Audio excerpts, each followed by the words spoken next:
So good morning, class 6C. This is your history revision for the final term exam.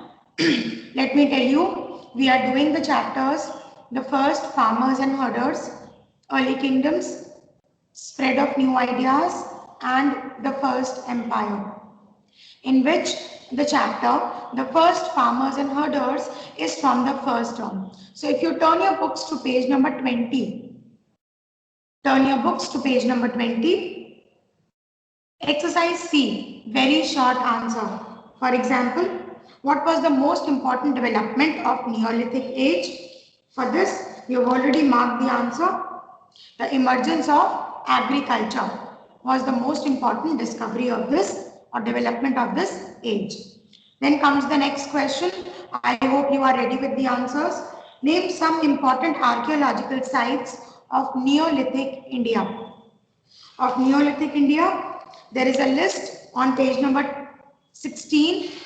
It says Mehergarh, Koldiva, Gulfkaral, Mahagara, Halur and Payampalli. So it includes the important Neolithic places in India. Which were the first cereals? The first two cereals were barley and wheat. And the next question goes, which were the first animals to be domesticated? We know that they used those animals that they domesticated, those animals which were useful to them, useful for transferring burden, useful for transporting themselves or traveling from one place to another, and useful in the agriculture. So accordingly, they made use of sheep, goat, horses, sometimes dogs for their safety. They also had camels, elephants sometimes. So all these were the animals which were supposed to be kept by them. Pastoralism. Can anyone mention what is pastoralism? If so, please be quick. Shab, can you just tell us what is pastoralism? Ma'am, it is a form of farming in which animals move in herd in search of fresh pastures and water. So basically for their food and water, animals move in a big herd. This is called as pastoralism. It is a kind of farming where animals come and provide to their food and water needs. So that is the only thing that you have to do from this chapter. No multiple choice questions, no long questions and no glossary. Only exercise C. Now we can quickly turn to the first chapter of the second term, and that is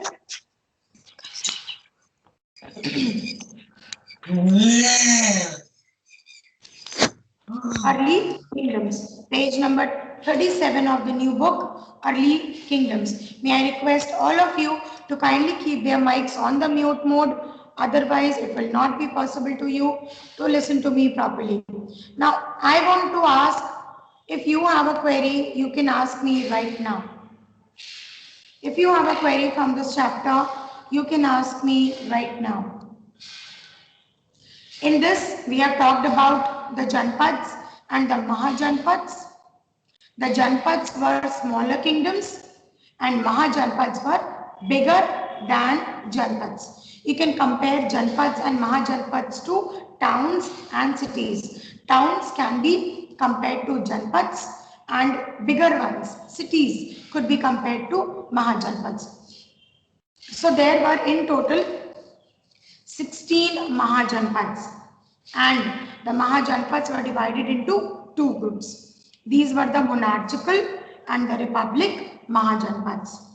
Monarchical Mahajanpad had a king or a queen as the ruler. The kingship was hereditary, which means when one king dies, the other one becomes the king. His son or daughter or the legal heir, somebody from the family itself.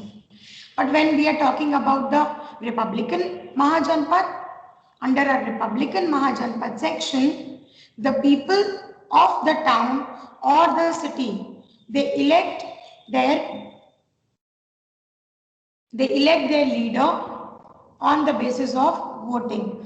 So Republican Mahajanpad was more like a democratic government pattern.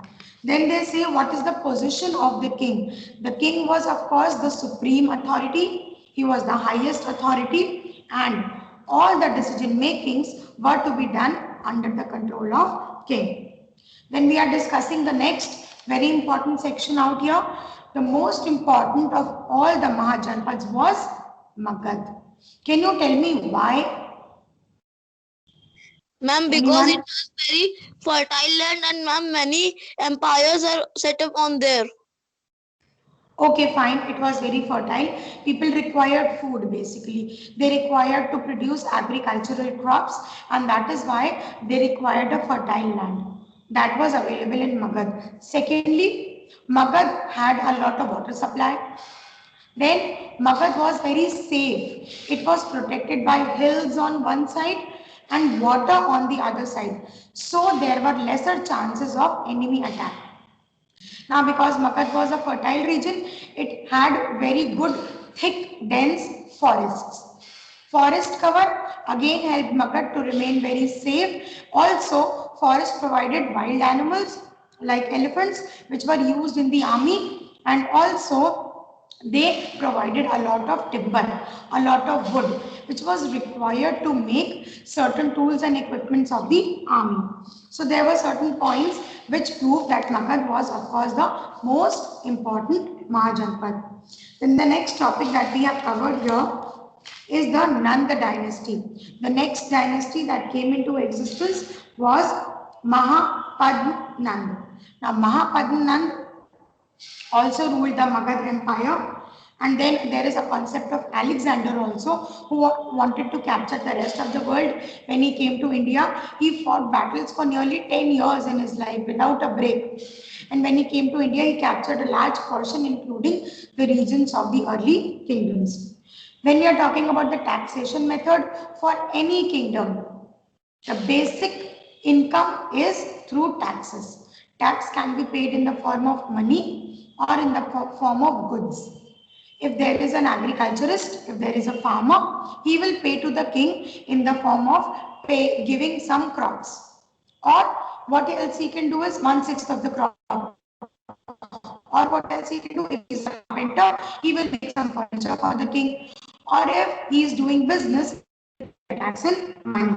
Then there are villages and towns. Society, we know society was divided into 4 groups: Brahmins, Kshatriyas, Vaishya, and Shudras, where the Shudras were considered the lowest most, and they used to serve the upper 3 classes. The Brahmins were the most respected because they used to perform the rituals. Then there were Kshatriyas who fought battles. Then there were Vaishya who were the business class, and the fourth were the Shudras. We have studied about it in civics also, so we will not go in detail. Trade. Now, during the reign of kings like Bimbisara and Bindusara, trade got a boost because these kings worked a lot so that the kingdom of Magad could become rich. When will a kingdom become rich? A kingdom will become rich only then the king will have more and more business. So Bimbisara made sure that there is business between 2 kingdoms, there is business between 2 towns or janpads, so that there is more and more money into the kingdom. More the money, more powerful will be the king. Are you able to get this, children? Yes, ma'am. Okay. The last section is religion. Now they basically followed their own religion, and Varna system was very important. They followed Hinduism, of course, and the class was divided into Brahmins, Kshatriyas, Vaishya, and Shudras, and they were very rigid in their thoughts. Changes in agriculture.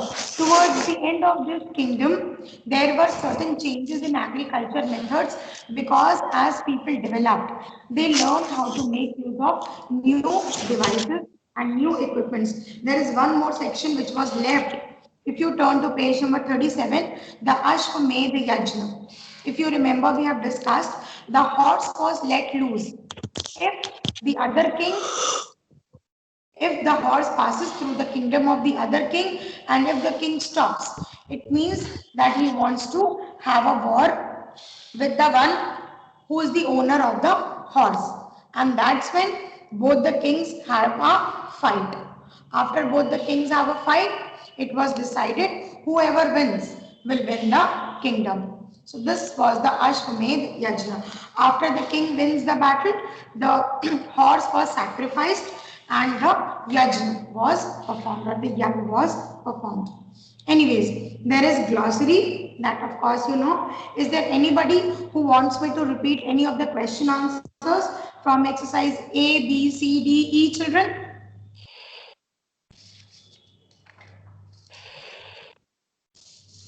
No? All of you have done exercise A, B, C, D, E of the last chapter, Early Kingdoms? Yes, ma'am. Okay, fine. Then let us turn to page number B2, that is spread of new ideas, chapter number 7. Now, basically, what do you have to learn in this chapter is the two important leaders of that time. Although there were many religions, but most important were Buddhism and Jainism. Why did Buddhism and Jainism came into existence? Because the people were fed up of Varna system. They disliked being divided into Brahmins, Kshatriyas, Vaishya and Shudras, because the upper classes were getting all the benefits and the lower downs were looked down upon. लोग उनको अपने groups में consider नहीं करते थे. That is why the people rebelled that we want a new religion which considered that everybody equally. So under this, two new religion, very important religion came into existence. Not only two, but there were many, but two were most important, and those were Buddhism by Gautam Buddha and Jainism by Vardhaman Mahavir. What were the two important teachings of Buddhism? The Four Noble Truths and the Eightfold Paths. What are the Four Noble Truths? Can anybody repeat? Ma'am, can I? Yes, of course. Ma'am, can I? Aditi? Ma'am, can I? So she is wanting to speak, but I guess the sound is not working properly. Yes, Prabhati, let's listen it from you. Yes, ma'am. Ma'am, the four noble truths are: the world is full of suffering. The cause of suffering is desire. To end suffering, one must get rid of desire. To end desire, one must follow the Eightfold Path. Okay, very nice. And the other important set of teachings from Buddhism were the Eightfold Paths. Please quickly tell us what are the Eightfold Paths. Right belief, right thought, right action, right speech, right action, Right livelihood, right livelihood, right memory, right right meditation, effort, right memory, and right meditation. Okay, fine, I give it to you. Please mute your mic because it is causing disturbance. Now talking about the religious texts. The religious texts or the teachings of Buddha were kept in the Tripitaka. Usually what happens कि जो Lord Buddha के followers होते थे, they used to write books and teach their disciples और अपने शिष्यों को सिखाते थे. These books which they used to write, they contained stories, they contained moral values, they contained moral stories, and they contained knowledge about religion and knowledge about God. And these books were compiled together. For example, in one book you have different chapters. In the similar way, small books were written by the Buddhist monks, and these books were compiled or clubbed into a book. This book was called as a Tripitaka. अलग अलग Buddhist schools की अलग अलग त्रिपिताकास होती थी, and they were containing the important information about Buddhism, and they also contained certain religious and social knowledge. It was also important to train people about society, how to treat their fellow beings, how to treat their parents, how to treat their relatives, how to respect the teacher, how to respect God. So all these informations were compiled into the Tripitaka. The word Tripitaka is a Sanskrit word and it means three baskets. So Tripitakas ka basically यही significance था that these are the baskets of knowledge. I hope this is clear to you. Then if you turn to page number B4, spread of Buddhism, there were two groups, the Hinayan section and the Mahayana section. And then let us talk about the Jainism class. It was although started up by Rishabdev, but the last leader or the last Tirthankar was Vardhaman Mahavir. Like Gautam Buddha, he also left his family, left the world, left the family, left the entire society, and he went on to serve mankind. Gautam Buddha also did the same. And the teachings which Mahavir gave were the three jewels of life. The three jewels of life include right faith, right knowledge, and right action. And these teachings were included in the 5 doctrines. The word doctrines means principles. These were: do not commit violence, do not speak a lie, do not steal, do not acquire property, and to observe nigraha. Write down there. Nigraha means observing discipline. अपनी life को discipline करना सीखना. This is called observing continence or nigraha. Now, Jainism was again divided into 2 groups, the Digambar group, which did not wear clothes, and the Shvetambar group, who wore only white clothes. Jainism also spread to a lot of places, including India and the places nearby, and Buddhism also spread across the world. Then there were the Sangha and Vihar. Especially in Buddhism, there were Sangha and Vihar, which were the places which provided teaching to the people. They were like hostels. They were like gurukuls where children from other places used to come and lived, and they received knowledge. The last topic that we have here on page number 6 is the Upanishads. Like we have the 3 Pitakas, we also have the Upanishads. Upanishads were written by other thinkers besides Buddhism and Jainism followers. And Upanishads also contain knowledge about Nirvana, Moksha, meeting human soul with the God soul.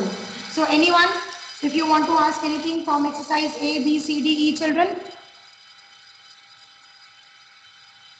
you have exercise A, B, C, D, E and glossary from this chapter also. Let us now move to the next chapter, the first empire, the Mauryas. Empire, when many kingdoms club together, they form an empire. The first ever empire to set up in India was the Mauryan Empire.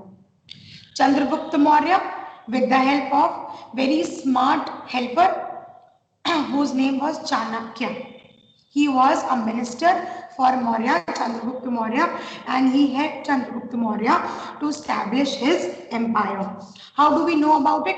We know about it through the books called Arthashastra, written by Kautilya, and Indica, which was written by Megasthenes.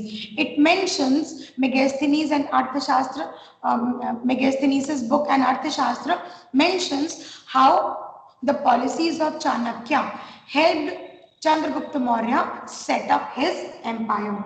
The most important king was King Ashoka, of course. We also know there were other important kings like Bindusara.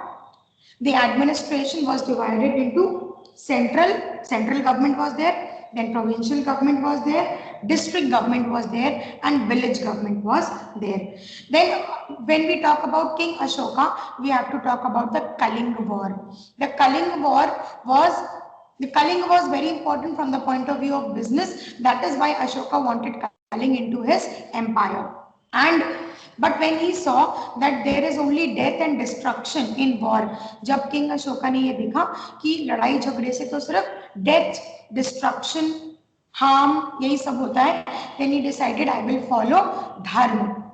So he started off with Ashoka's Dham and he left the policy of war and he started the policy of Dham. So Dharma Vijay he started, and the followers of Ashoka, ministers of Ashoka, started the Ashoka's Dham policy, and they went to people from places one to other. Even Ashoka's own son and daughter went to places to teach people not to be violent, to leave violence, to leave war, and to start the policy of dharma, to start the policy of love. Then Ashoka's edicts were found in many of the places. The most important is the Ashoka's pillar. which has the Ashoka's emblem, which is also the emblem of India, the lion capital. And another important one is the Saji Stoop. It is the great stupa, which is also very important from the Buddhist religious matters point of view. Then there was decline of the Mauryan Empire because the kings later on were very weak, and that's how the Mauryan Empire came to an end. Children, you have to study the glossary and exercise A, B, C, D, E from this chapter as well. I'm giving you 2 more minutes. If you have a query, you please ask me. Is there anyone who has a query?